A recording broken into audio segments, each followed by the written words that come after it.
Many people believe that religion should remain private and should have nothing to say about philosophy, politics, psychology, economics, biology, or law. Religion should be kept out of the public square. Even some Christians believe this. They believe that their faith does not apply to these areas, that these disciplines belong to the secular world. The question is, does the Christian worldview apply to every facet of life? The Bible does, in fact, speak to every aspect of life. Genesis 1:1 reads, "In the beginning God created the heavens and the earth," a statement that is full of theological and philosophical ramifications. Genesis 2:9 speaks of the knowledge of good and evil, which has clear ethical implications. Biology is addressed in Genesis 1:21 with the creation of animals after their kind. The fact that God created humans in His image and that they are both body and spirit bears on the topic of psychology. When God created Adam and Eve, male and female, He revealed His design for sociology.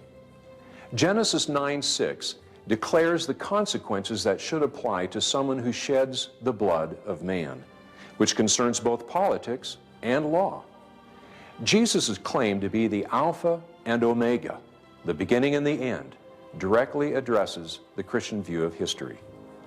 The revelation of God in creation and in the Bible provides Christians with the basis for a complete biblical worldview. To better understand how the biblical Christian worldview applies to all areas of life, it is important to briefly examine its history. While Christianity centers on the person of Jesus Christ, its roots go back to the creation of the universe.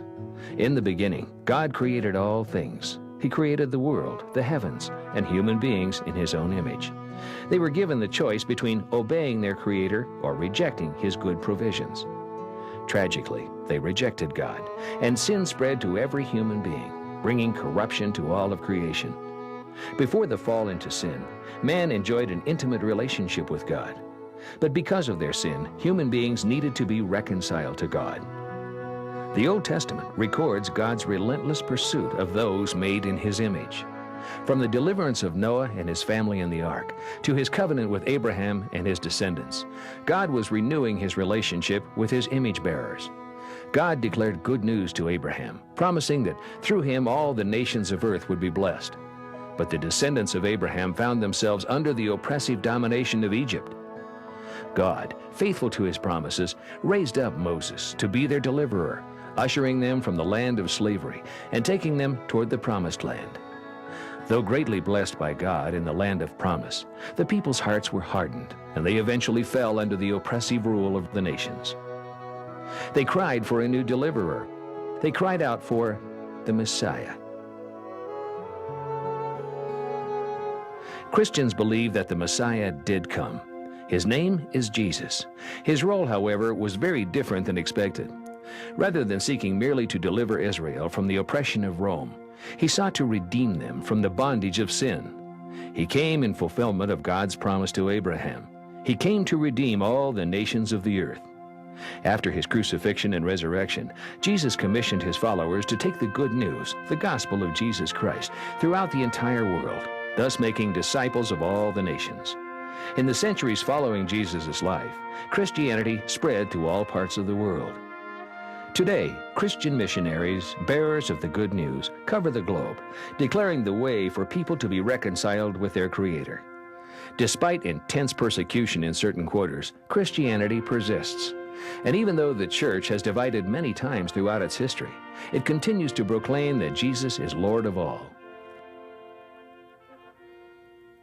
The biblical Christian worldview addresses the totality of life. Its theology is theism, its philosophy supernaturalism, and its ethics are moral absolutes. Its biology declares that God is the creator of life.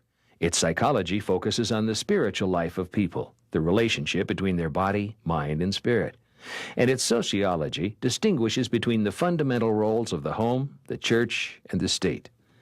Christians hold to biblical and natural law. They seek a politics of justice, freedom, and order. And their view of economics calls for a proper stewardship of property. Finally, their history is based on the historical resurrection of Jesus Christ and their future resurrection in a new heaven and new earth.